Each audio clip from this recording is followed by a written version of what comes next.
Hello and happy weekend, everyone. It's Meredith. I'm here with a message for Saturday and Sunday, February 5th and 6th. We've got our gorgeous Sawyer's Path Tarot. We had an amazing shuffle. I'm so excited to see what's here.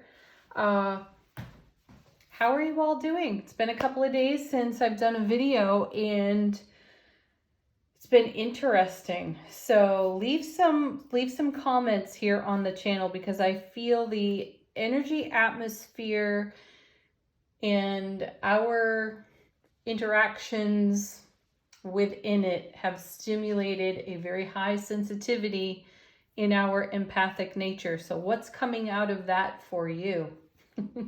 And I feel that energy is very vibrant and alive here in the cards today, or this weekend anyway. So let's take a look at what's going on in the cosmos. We're going to start with the Work Your Light Oracle deck, and the question put to this deck is, how is your soulful presence illuminating your waking consciousness? So our first card is Lemuria, creating heaven on earth. It's happening. Well, yeah, excellent. And how awesome is that? There's an encouraging message, especially if your empathic nature has taken a bit of a hit from the energy atmosphere. I've spoken with a number of dear souls in the past few days, and each and every one of them is reporting some heightened sensitivity, and most have been channeling that in an anxious way. So perhaps the discomfort in creating heaven on earth has something to do with letting go of what is familiar. As a matter of fact, that came out of a reading the other day for someone. Doing what's familiar just because it's comfortable doesn't necessarily, wake, shake, and quake the foundation, does it? So it's up to us to make that happen. And perhaps the energy atmosphere is stirred in such a way to create a little bit of heightened sensitivity and awareness so we can make a shift or a change. From the Mystical Shaman deck, we are tuning into what the natural world has to say. How is Mother Earth speaking to us? And we have, oh neat, the Mystical Shaman.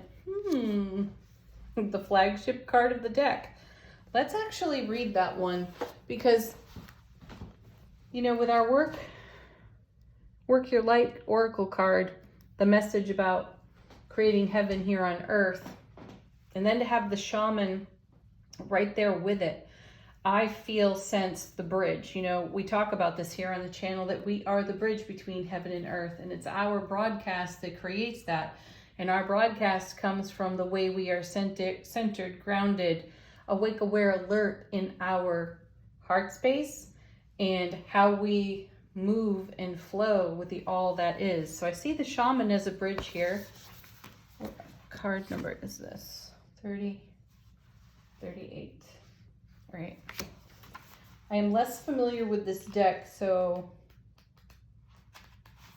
all right. Ooh, the invitation on this card. When the Mystical Shaman appears, you're invited to consider the ability to live without attachment. Oh, you mean all those comfortable things? You are called to create and dream your life, to act on inspiration and divine impulse without fixating on a known story of success or achievement. Can you impartially observe the stories you tell yourself and others? What if you could become, ooh, this is neat. What if you could become a mystery to yourself? Who would you become if you stopped relying on the tales that have defined you up until now?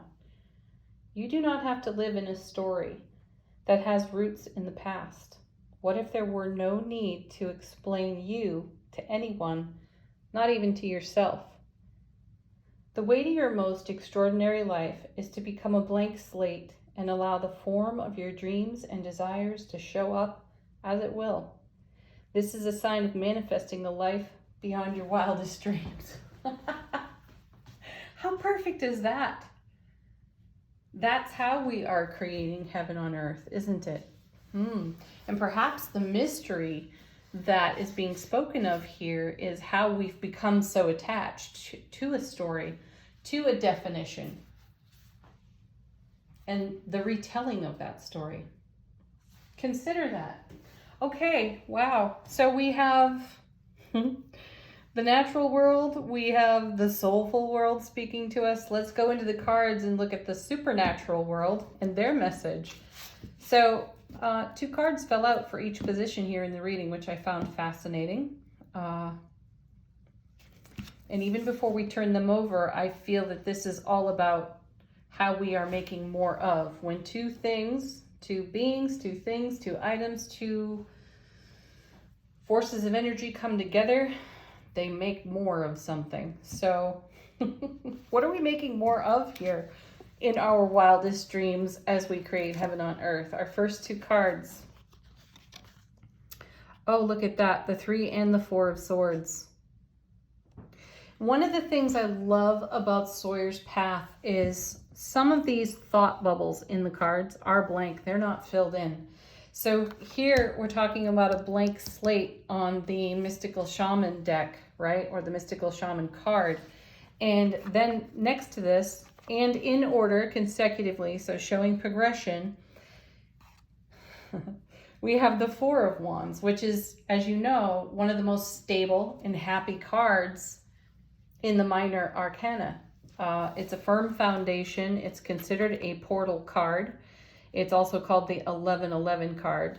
And I love that the 3 of Wands is here, which is a card all about being optimistic about what's on the horizon for us and allowing our ships to come in, right? Though this thought bubble isn't filled in necessarily with the image of the 4 of Wands. And I like that because there's a lot to the mystery of the unknown and how our connection with the divine all delights and surprises us. And I feel this. I feel that with this blank slate, this wide open portal with the 3 and the 4 leaves the door wide open, or the portal wide open for the universe to do just that. Surprise, delight, bring into manifestation our wildest dreams and desires.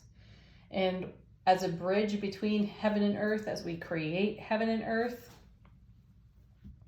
we're going with that flow. So these potential discomforts that we may be experiencing in our empathic nature could be the quaking and the shaking that's going on within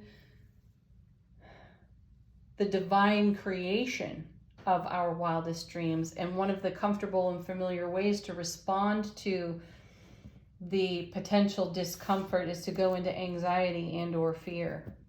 And that's an old story, an old tale. So what if we stop doing that? Ooh, I love it. That's powerful. Next 2 cards. The first is the 5 of Cups. Yeah. Wow. And then coming with the 5 of Cups is the Queen of Swords. Awesome. Okay, so you know that the 5 of Cups is fives are unstable. So this is an unstable emotional energy.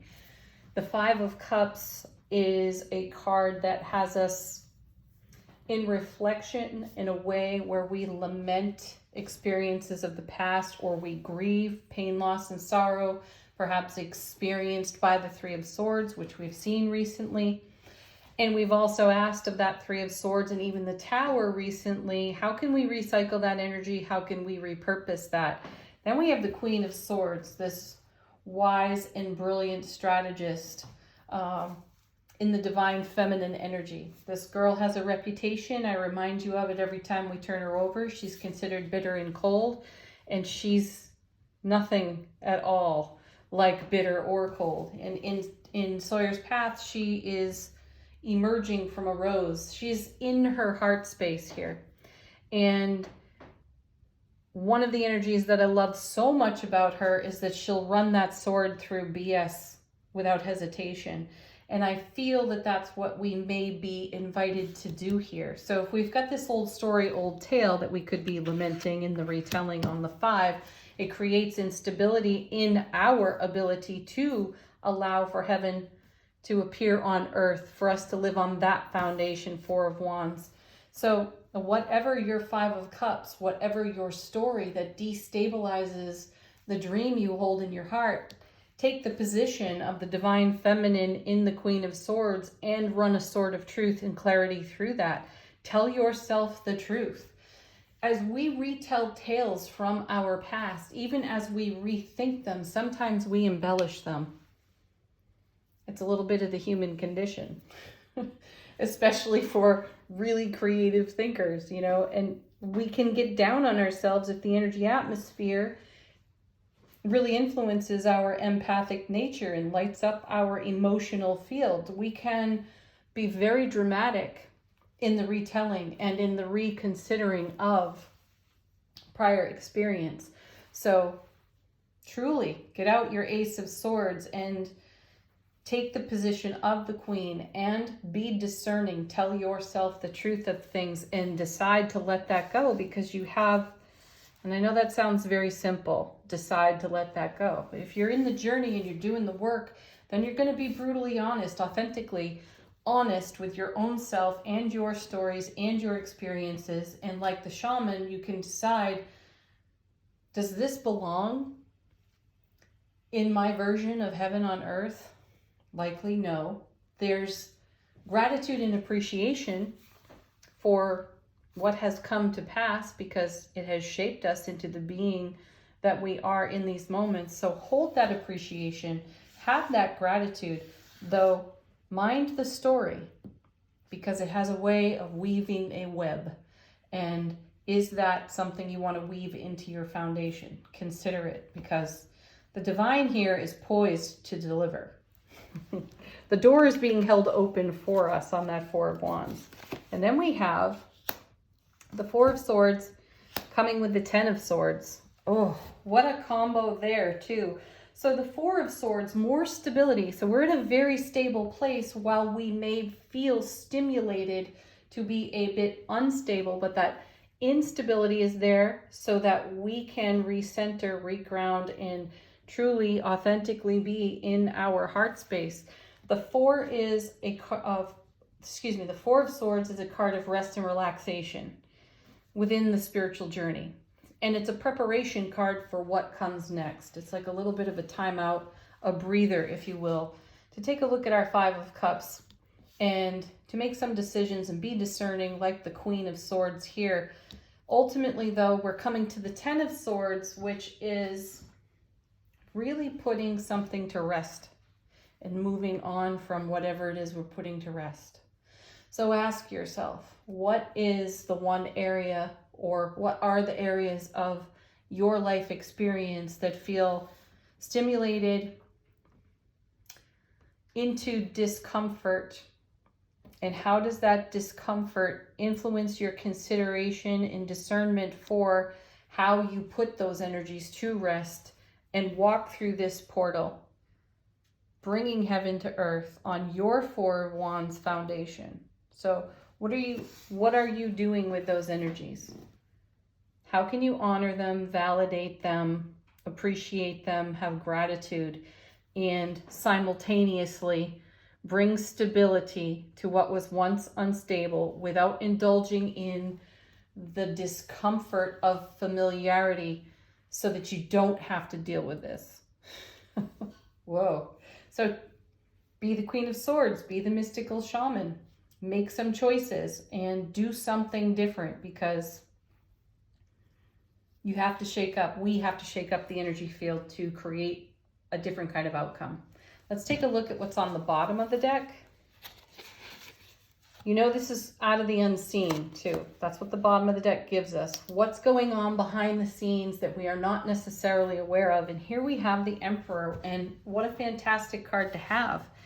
He is the father of tarot. We have divine masculine energy on offer, our ability to take action in our world, on our foundation, is solid here with the Emperor. He has loads of experience. He is comfortable being the teacher and the student. So what do we have to teach ourselves? What do we have to learn from ourselves and our journey? And where are we taking it? It's a strong Aries energy, so there is an invitation here to take action. Coming with the Emperor. Holy cow. The Death card. Now, wow.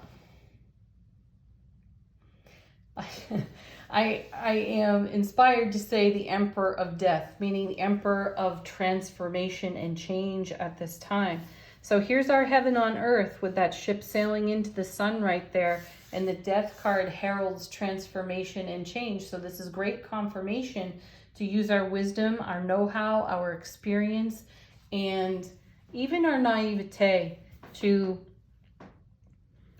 influence the direction of the journey into heaven on earth. Something has to go. Something has to pass off the foundation. Something has to change and shift and transform.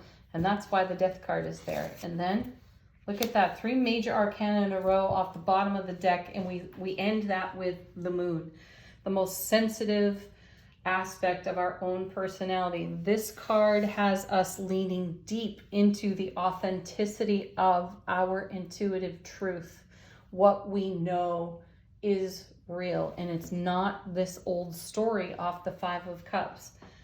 That's not to dismiss the 5 of Cups. It is to embrace instead the instability that it ushers onto the foundation for us so we can make adjustments to our sails on the Death card and create true transformation. Be the shaman, be the Queen of Swords, be the Emperor and the Death card, all of that simultaneously, and take that essence of your beingness through this portal on the 4 of Wands and, you know, really light up your life. Wow. Ooh. All right, how do we follow that? We follow that with angel answers. These cards are great for confirmation, answering the question if you have one. Ooh, I love that they fall out of the deck. No, not an emphatic no, a soft no. And I feel that that card is excellent confirmation to our 5 of Cups. Ooh, here we go again, just falling out. Wait, that's our 4 of Swords, actually. It's a pause. It's a pause in the action. There is a lot of action going on behind the scenes. And our action at this time is to be in consideration, waiting. Not a frustrated waiting, not a toe-tapping waiting, not a heavy sigh or an eye roll kind of waiting. This is more like allow. So there's a no to the comfort of familiarity that comes out of the old story. No, we're not going to indulge that, grow that, blossom that. We're going to recognize it, validate it, have gratitude for it, and then we're going to remain in allowing 4 of Swords so that this 3 of Wands, 4 of Wands transformation can take place. Next. These cards, they mean business today. I could feel it in the shuffle, that they were emphatic. And then we have remain positive, absolutely. That's the authenticity of our inner wisdom and our intuitive voice. Remain positive for that truth to be taking root. One more. Oh, how funny is this? Yes. Yes, do that. Take action on your yes. Have gratitude for your no. You're turning a no into a yes. Sometimes no means yes for you. You have to say no to one thing to have a yes for another. And that this yes is going to be vibrant and full and overflowing with its blessings. All right, last card comes from the Divine Abundance deck. What's the final word on the reading today? It was a point of meditation for us out of this deck. Something to consider. Ooh. I just heard stop. It's this card. We have expansiveness. Of course we do. Wow. Eternity is far more creative than the rigid, constrained, and exhausted ego. Yes. There's our soft, sweet, simple yes. And that's the truth, isn't it? And you can see that all over the reading, and you can most especially see that with the Emperor, the Death card, and the Moon. We're speaking to an eternal energy, not a situational, temporary energy. So expand. No to the conditional story and the limits and boundaries on that story, and yes to the expansiveness. So remain positive for that. Trust the flow, the divine flow, and your participation in it. Have a beautiful weekend, everyone. Peace, love, joy, blessings. Be easy on your empathic nature. Bye for now. Namaste.